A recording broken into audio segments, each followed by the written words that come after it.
నక్సలైట్ల రహస్య ఉద్యమానికి care of address గా నిలిచిన పోరుగడ్డ ఓరుగలులో ఇప్పుడు వారి ఉనికి కనుమరుగైనట్టేనా అంటే అవుననే సమాధానం వినిపిస్తుంది. ఆపరేషన్ కగార్లో భాగంగా అజ్ఞాతంలో ఉన్న వరంగల్ నక్సలైట్లు సరెండర్ పేరుతో జనారణ్యంలోకి వస్తుండగా వారి ఉద్యమం ప్రశ్నార్థకంగా మారింది. లొంగుబాట్ల పరంపరలో మిగిలిన మావోయిస్టు నేత నరహరి సైతం ఇటీవలే పోలీసుల దగ్గరకు వచ్చేశారు. ఇంకా కేవలం 11 మంది ఆచూకీ తెలియాల్సి ఉంది.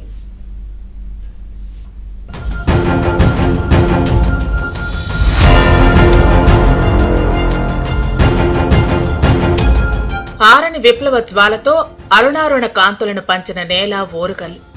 ఈ పోరుగడ్డ నుంచి ఎందరో విప్లవకారులు ఉద్భవించారు. పోరుబాట పట్టి జీవితాలను ప్రజల కోసం తృణప్రాయంగా అర్పించారు. 3 దశాబ్దాల పాటు సమాజంపై చెరిగిపోని ముద్ర వేశారు. తమదైన సిద్ధాంతాలతో, ఆలోచన విధానాలతో ప్రజలను అనేక కోణాల్లో ప్రభావితం చేశారు. రక్త చరిత్రను లిఖించారు.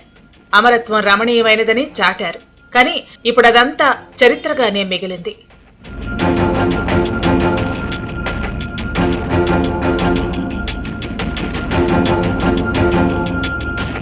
కొండపల్లి సీతారామయ్య, సత్యమూర్తి, గణపతి, నంబాల కేశవరావుతో పాటు అనేక మంది విప్లవ పాఠాలు నేర్చుకున్నది, ఎందరికో నేర్పింది ఈ గడ్డపైనే. అప్పటి Warangal REC, KUC, KMC, CKM కాలేజీలు ఉద్యమానికి కేంద్రంగా నిలవగా అనేక మంది విద్యార్థులు విప్లవం బాట పట్టారు. చాలా మంది అసువులు బాశారు. మిగిలిన వారు లొంగుబాటు పట్టి జనజీవనంలోకి వచ్చారు. వరంగల్ లాంటి ఒక కీలకమైనటువంటి నగరం నుండి మావోయిస్టు ఉద్యమంలో వందలాది మంది మావోయిస్టులు ఆకర్షితులై వెళ్ళినటువంటి సందర్భం ఉంది. ముఖ్యంగా అటు ఆర్ఈసీ నుండి కానీ, కేయూసీ నుండి కానీ, కేఎంసీ నుండి కానీ, ఎల్బీ కళాశాల నుంచి కానీ, తర్వాత సీకేఎం కళాశాల నుంచి కానీ నాడు ఉద్యమంలో వందలాది మంది విద్యార్థులు ఆకర్షితులై ఉద్యమ బాట పట్టినటువంటి నేపథ్యం ఉంది. ఇప్పుడు నక్సల్బరీ ఉద్యమానికి పోరుబాటలు వేసిన ఉమ్మడి వరంగల్ జిల్లాలో వారి ఉనికి లేకుండా పోయింది. మావోయిస్టు నేతలే లక్ష్యంగా చేపట్టిన ఆపరేషన్ కగార్తో ఉమ్మడి జిల్లాకు చెందిన అనేక మంది మావోయిస్టు నేతలు హతమయ్యారు. వీరిలో ప్రధానంగా Modem Balakrishna alias Manoj, Gajarla Ravi alias Ganesh, Gummadivelli Renuka alias Saraswati, Ankeshwarapu Sarayya alias Sudheer, Burra Rakesh alias Yugandhar తదితరులు మృత్యువాత పడ్డారు. ఉద్యమం క్షీణిస్తూ ఉండటంతో పాటు నిర్బంధం పెరగటంతో మరికొంతమంది మావోయిస్టులు అరణ్యం నుంచి జనారణ్యం బాట పట్టారు. వీరిలో ప్రధానంగా మావోయిస్టు పార్టీ రాష్ట్ర కార్యదర్శిగా పనిచేసిన ములుగు జిల్లాకు చెందిన బడె చొక్కారావుతో పాటు కొయ్యడ సాంబయ్య, తక్కళ్లపల్లి వాసుదేవరావు, పట్టుపల్లి గ్రామానికి చెందిన కందగట్ట, యాదగిరి, ధర్మసాగర్ కు చెందిన ఎర్రరాజు, స్టేషన్ ఖన్పూర్ మండలం పల్లగుట్టకు చెందిన గీరెడ్డి పవానందరెడ్డి, వంగపహాడ్ గ్రామానికి చెందిన మంద రూబిన్తో పాటు ముప్పిడి సాంబయ్య అలియాస్ వికాస్ తదితర కీలక నేతలు పోలీసులకు లొంగిపోయారు. ఇక ఉమ్మడి జిల్లా నుంచి అజ్ఞాతంలో ఉన్న ఏకైక మావోయిస్టు నేత పసునోటి నరహరి అలియాస్ సంతోష్ సైతం మంగళవారం పోలీసులకు లొంగిపోయారు.